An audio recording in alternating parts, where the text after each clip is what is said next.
What's up, people? How we doing? Real day trading with Nick. Today I am kind of rocked.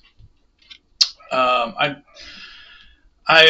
sort of I was trying to do two things at once this morning, and as in trade two things at once, and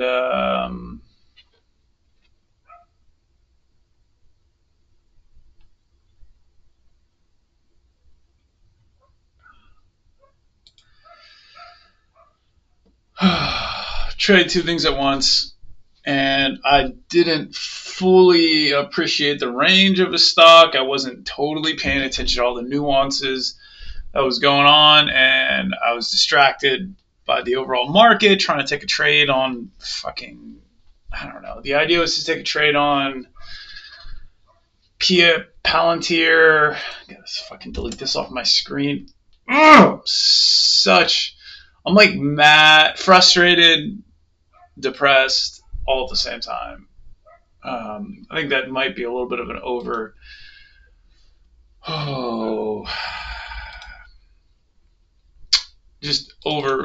overwhelmingly dumb idea to kind of frame it like that. But basically, here's what happened.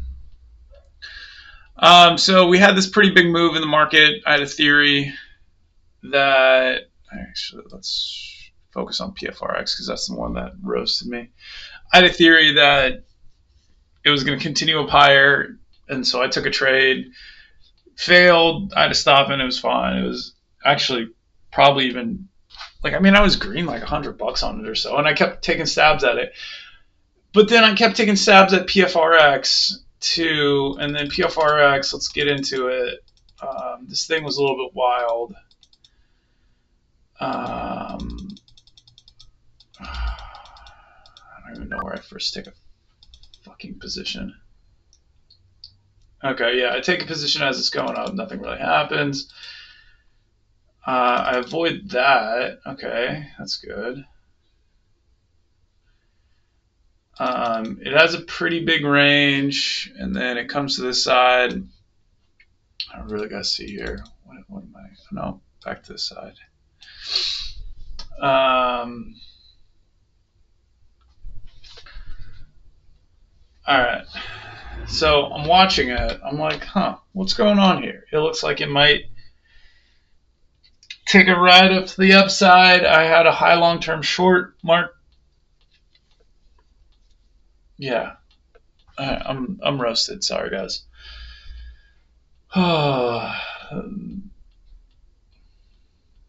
Okay, so it picks up off here.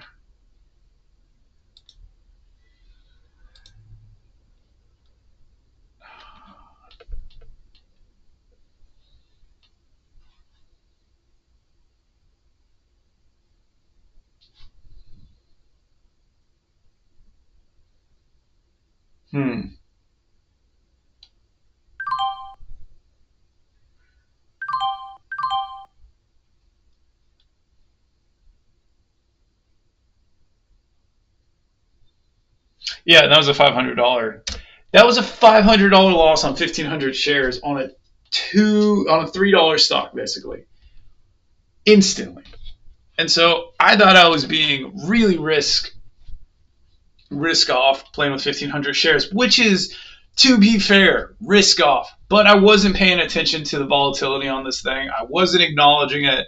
I wasn't watching how it's traded really well because I was watching how the overall stock market was trading, and I was just like, just so frustrated there and kind of shocked and caught off guard. Like this one on KTTA, I took a loss here, but just silliness. And then we're going to fast forward now to what was happening here, because I was trading it okay. I had lost $500, but then I lost another 100, which is fine. I was just kind of trading, trying to get some good trades on it, and I get a couple of decent trades. And then this is where I think it all falls apart, was right here. I take a breakout, and I get broke.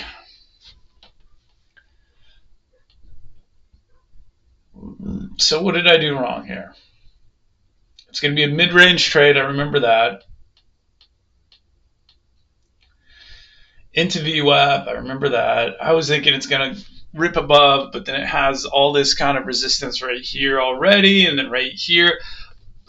All basically confirming that shorts are really about it. And so when it does open up just a little bit, popping through the VWAP, sellers come in a big way. Okay. I'm going to be late to the game.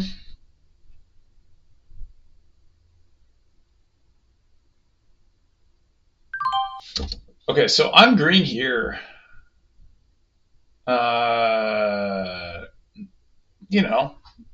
Decent, okay amount.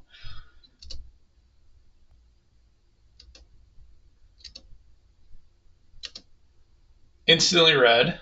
Okay, that's not good. And then really instantly red, and I'm slow to cut it.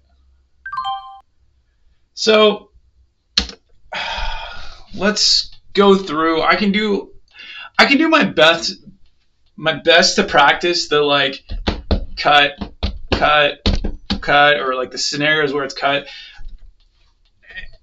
But sometimes it's like the mentality in my head is like, I got to give this space. And so I don't know what part of that, like what process, because sometimes it is true. Sometimes it is true. Sometimes it's not. This is just very stressful.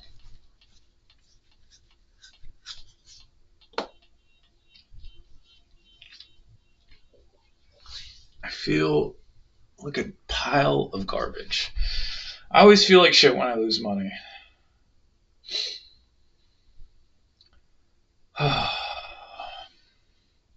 Actually, that's not true. I don't always feel like shit when I lose money. Sometimes I feel like shit, sometimes I don't. Okay, so I took another big loss, put me down to $1,200, 13. Actually, this was like $1,400. Only 800 on this one. I ended up making some back on the big cap stocks that I was trading. I ended up making some back on a couple small cap stocks. But I remember at my lows, I was there $1,400. And I was just like, fuck me. What did I... And I know what I did. Okay, so let's write it out. Distraction. Distracted. Strike one. Actually, more specifically, trading two stocks at once, one large cap.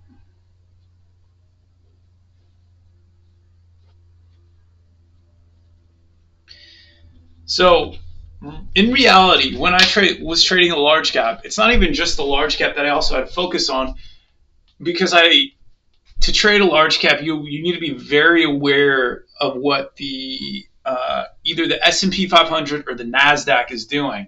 And so in essence, I was trading two stocks over here, slightly watching Arab as it's like making this move, and then trading PFRX, which was a demon.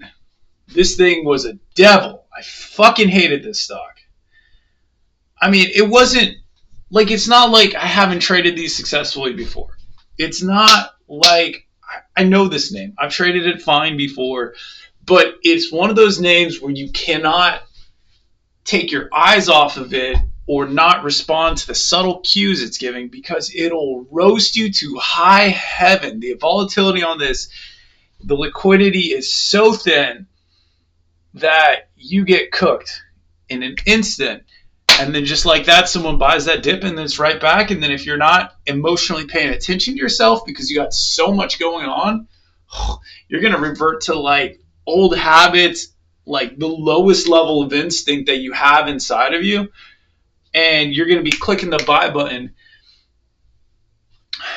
like I was doing today, where it's like, a little bit of green on the tape, not thinking through the trade, holding slightly too long when it's like when I get cooked in one position. Like I got cooked, but then I got double cooked because I held.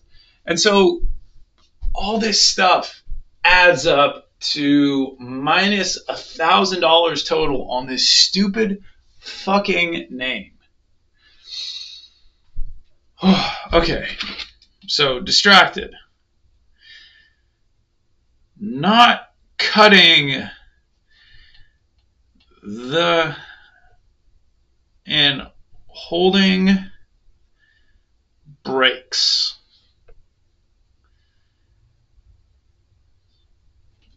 Okay, what else did I do? Not playing setups.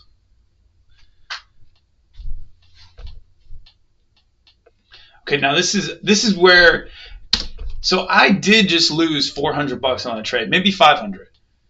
But I'm getting pissed off now because it's now, I let that go. I was in at 72. I was green about 8 cents for a second, thinking that I was good.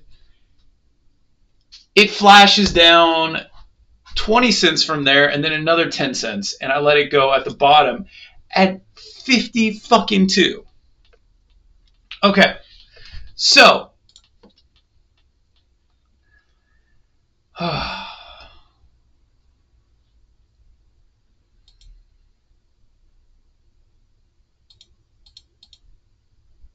yeah, I take another breakout trade up here. I'm like, well, might as well chase it because it's probably going to go.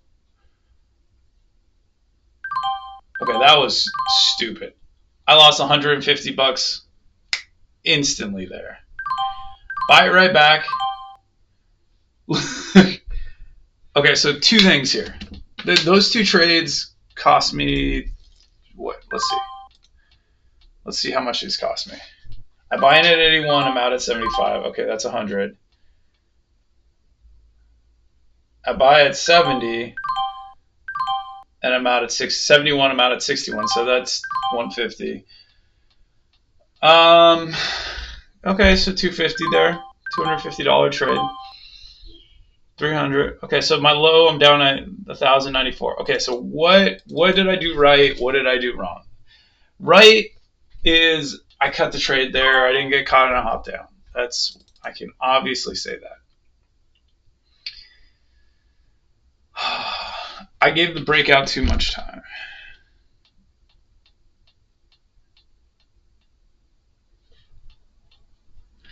And I gave it too much time relative to this setup.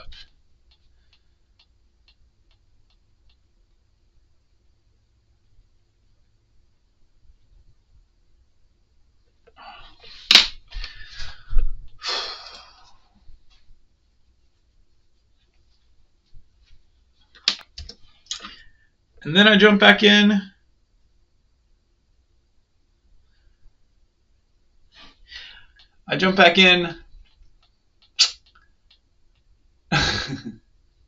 Both at the highs of the range and mid-range.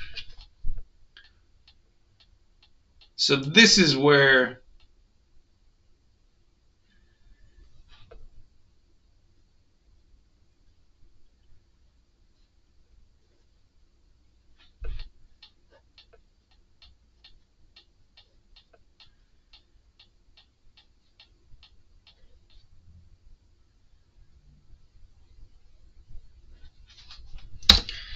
this is just a sheer cooking. Okay, so let's see if I can see where are the cues here to let this go. Okay. There.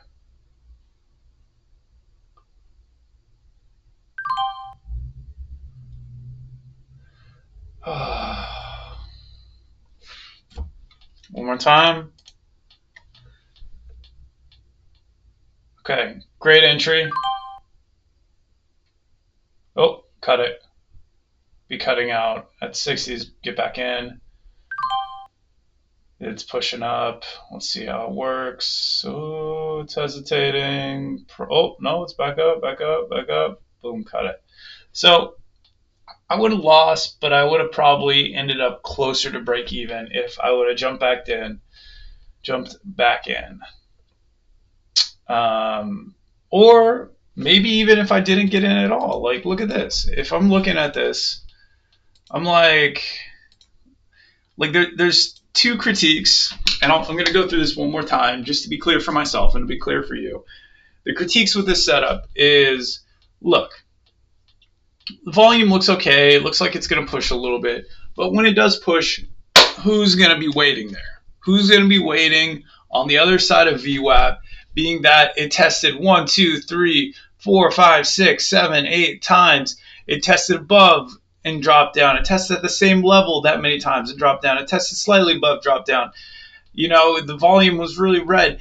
And this whole pivot of price range here is looming over us. So there's a lot of either people who bought there or sellers waiting there. Shorts ready to jump in. What do we see on the 5-minute? It's a pivot, and then into the second low pivot lower. And what do we see on the time of day? It's 10:20. You know, we had a decently strong candle. It probably has to test below, you know, the whatever 9 EMA on the 5-minute. Who gives a shice about that? So all of that together is just not a great situation for playing with the breakouts. It's just not fantastic. And and so overall, that was the biggest mistake is like playing the breakout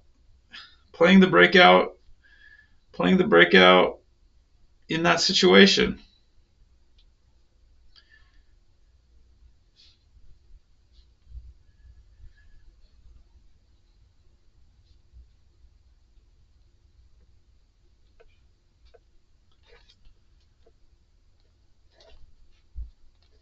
Yeah, okay, so that's one. So if I were not to play it, look at the position that I would be in. Okay, so it's moving up here, pops above. Oh, shit. Boom, right there. You have a clear level of support there. You can take a tester in there, maybe even add right there as it's holding up, and then be cutting into this. Ready for the next trade. Okay, what did I do here? So, it's clearly holding levels. It's clearly mid-range. This is clearly high of the range. And it makes a little bit of higher high and then back down. That's the name of the game of this stock. If I were paying full attention, I'd be able to recognize these little nuances, but I wasn't. And then on top of all that, there's a level of frustration and a level of variability where the stock, if it's just not moving your way, you're missing something. And I kept taking trades, even though that. And then look, it's right back up to the highs. And I'm just like, what? I mean, the highs of this range, what I'm saying. And so the amount of discipline needed for that is just, I wasn't really feeling tilted, but like I wrote this in the chat. I kind of felt like I was making tilted trades, even though I didn't feel tilted. I was just like, I lost $1,000. I can't get that back. I keep losing more. Down 1,500 or whatever. That's not fun. I thought it would. I also had a theory in the back of my mind, thinking that it's going to run now that Arab halted down, but that did not happen. So a lot of stuff went wrong in that situation, and just a lot. It was a lot. And it was a difficult stock, to be fair. It was deceptive, difficult, tricky. My God. And look at that. It's just the wildest of the wild. So everyone's sitting here waiting for this to fall apart. And I'm looking at it because it doesn't seem like there's anything else I want to trade. What happens here?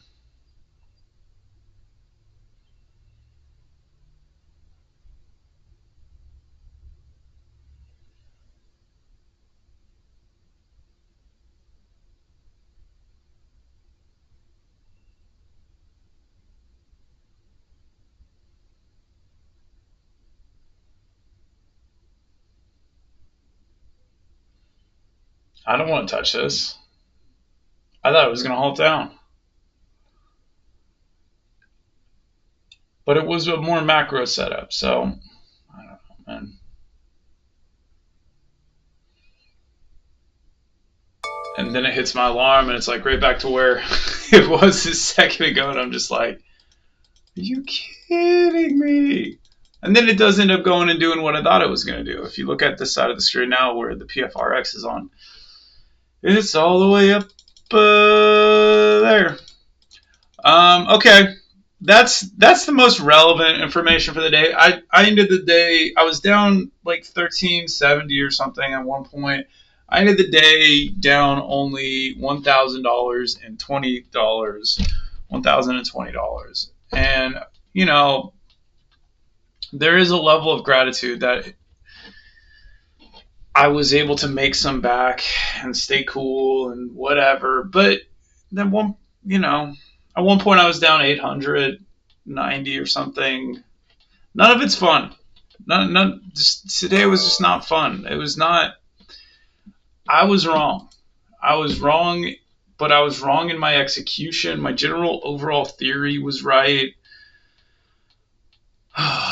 Just if I would have paid attention, I would have been fine. So that's a leak. It's a nasty, dirty leak. Not paying attention is a bad, dirty, dirty leak. And sometimes, you got to give up stocks that are half good so you can really trade well the names that are the best. If you have someone focus 1,000% on the price action, they'll be able to see little nuances that you're not going to be able to see when you're half paying attention to a name. So while it's all grand and good that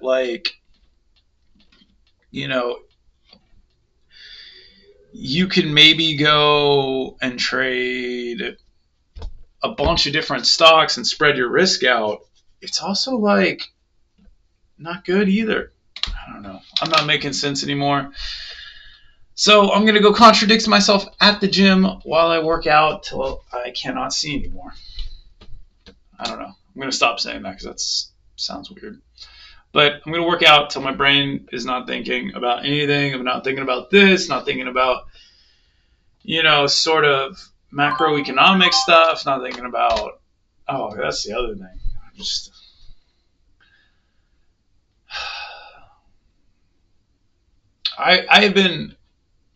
I've been so fascinated in the news that I have literally done nothing for all year. I'm so frustrated with myself. And this is not quite true. I've done a lot of fucking. Oh, I just don't want to. It just feels like time's going by so fast and I'm just wasting it.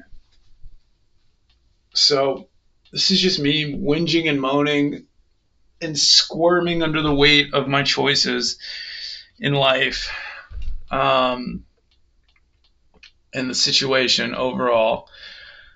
And I don't know if it's worth it. I don't think it is worth it. I just want to go travel now. I just want to go travel and forget about everything. Just go into nature. Also, my what's it called? I live in Los Angeles, and my local hiking hill is, it's been burnt and it's shut down still, and we can't go. The ocean is shut down basically because it's poisonous. There's a whole bunch of asbestos and debris in the sand, and I'm just like, why am I still here? Well, that's my time whining and whinging and crying about everything. I hate everything right now. Not gonna lie, I really, really don't. I'm not satisfied with any of this. Thanks for listening if you listened this far. And I just gotta go. I'm gonna go do the same freaking workout, the same stupid cycle that I'm in. I'm gonna make the same dumb freaking trading mistakes. Actually, today they were a little bit different, but Oh, I'm just gonna fucking spin my wheels and just get older every fucking day and not. I feel like I'm not keeping up. I'm sorry. I'm sorry for the emotional rant, but I'm frustrated. Anyways.